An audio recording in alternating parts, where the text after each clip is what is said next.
It's the capitalist press versus the people. As you see the thumbnail image and the little picture behind me, it looks kind of old. It looks like someone drew it like decades ago. It may be the case, I don't know, but it's pretty apt. It really is.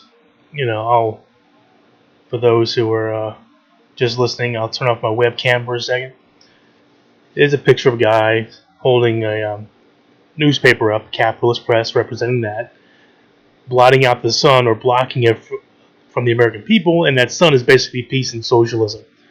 Now, what you consider socialism can be many things, but it's one of those things that if you ask any person, it means many different things, but the general gist of it.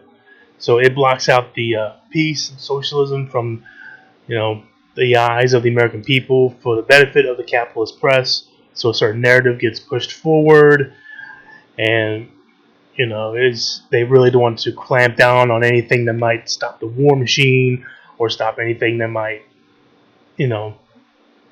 not benefit them, such as paying more in taxes.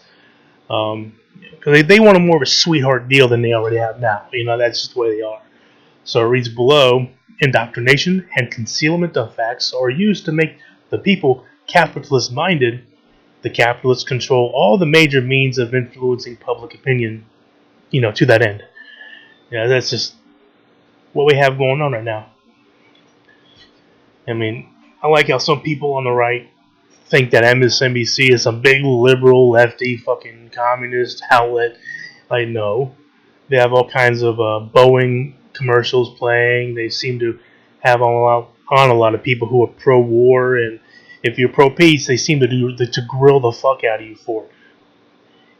Hey, you want peace? What kind of communist are you? So, of course, these mega corporations, mega companies, news agencies, which, by the way, seem to be getting larger and larger as they buy out smaller and smaller competitors,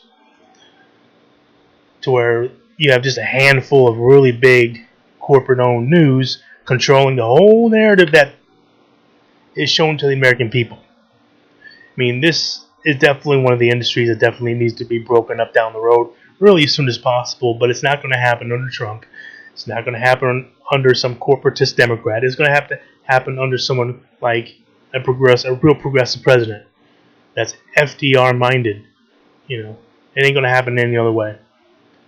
Because quite frankly, we have too many not too many, but several big companies in control of the whole shebang. And they determine, because they're a private company, they determine what gets shown to the American people and what gets not shown. Are you really going to think they're going to let a lot of true progressive lefties on there to say their thing? Not too often. I mean, they might have a few token instances of where they have that happen, but it's really not that many. I mean, they might have Cenk Uygur on MSNBC once in a while, though. They'll interview Bernie Sanders, but more often than not, when you do have a progressive on, these news hosts, so-called news hosts, they'll just grill the fuck out of the progressives from a corporatist slant. And then that's just what they do. So you can tell where their bias is to protecting the status quo that benefits the corporation that gives them their job. So if you think there's some such thing as major lefty media, I'd like to see you put in the comment section below. If you put MSNBC, I'm going to have a fucking field day with you. Oh, there's a bunch of communists. Yeah, sure. And you believe that story because more right-wing talking heads, which are also propped up by big private money. If it wasn't for that, those, Rush Limbaugh, what's his name, fucking Savage, Michael Savage, they would have fucking all shut down years ago. There's not really that much of an audience for them. Their audience is actually dwindling. They're only up because they're propped up by big money like the Koch brothers, the Mercers, and the like. So you get those dudes, spewing their right-wing bullshit, saying, "Oh my God, Pelosi's such a communist, and MSNBC is a left-wing communist outfit. Oh my God, the Marxists, cultural Marxists." constantly saying that shit. Nah, fucking stop. And if you were to look at things objectively, but no, MSNBC is corporate as fuck. And they're there to protect certain interests, and they're not going to go against what benefits the company that gives them their job. Yeah, then the news host ain't going to. As a matter of fact, Ed Schultz got fired because of that shit. Cenk Uygur got let go. Dylan Ratigan, he got let go because he questioned and tried to bring up what was going on with the big banks and all that shit. They let his ass go too, because he's rock. They're rock. People like them are rocking the boat, and the establishment doesn't want that. And the establishment is very much in bed with these fucking corporate news conglomerates, or at least the leaders of them. And they say, hey, look, that progressive guy is making too many. The progressive person is making too many fucking waves in our, on our ship. Kick him out.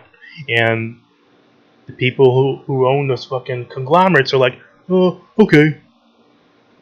And they'll do it because they know in the end it's going to end up benefiting them. So always keep in mind that the major mainstream media news outlets and AM talk show radio, goons, if not almost all of them, are going to have this backing from this, from this machine. It's the more people get aware of it, the sooner the better, because it really needs to be brought to attention. I'm sure some people who watch these episodes, the wonderful people who do, pretty much realize that, but maybe you can just, share this with someone who may be on the fence or not sure. Maybe they can put some comments in the comment section or some questions. I'll be more than happy to do whatever I can to answer them. Because what's going on right now with our media, the mainstream media, is just fucking ridiculous. And that's why people are turning more and more to the internet to get alternative news sources or alternative political viewpoints. But then you got the whole YouTube thing of, them finding ways to tweak the algorithm to bury progressive independent politics channels in place of more CNN, more MSNBC, more Fox News. People don't go to the internet to, hear more of the same shit. I certainly haven't watched MSNBC for more than 30 seconds on the television in what has to be at least a few years, because it's just garbage. It really is. I mean, MSNBC used to be kind of decent-ish here and there, but they just gone off the corporate rails talking about Russia nonstop. It's a distraction. If you want to look into the Russia shit, fine, but just don't focus on the shit 24/7, because it just becomes a straight up, like, hey, look over here. Don't pay attention to none of that shit. And whenever someone like Ed Schultz or Dylan Ratigan brings up the situation was actually going on, was actually affecting people, they get canned. I mean, does that sound like a lefty communist sort of situation? No. That sounds like the mainstream media protecting itself, working together with their duopolies and triopolies and whatever. All working together. They all should be broken up through the Sherman Act, but we're not going to get that happen until we get an actual progressive president and Congress in place to do so. So, like, again, if you have any questions, comments, concerns, feel free to leave them in the comments section below. I like to read every single comment the best I can, as quickly as I can, because it's fun for me. Even the trollish goons, hey, that's fun for me too. So please, by all means,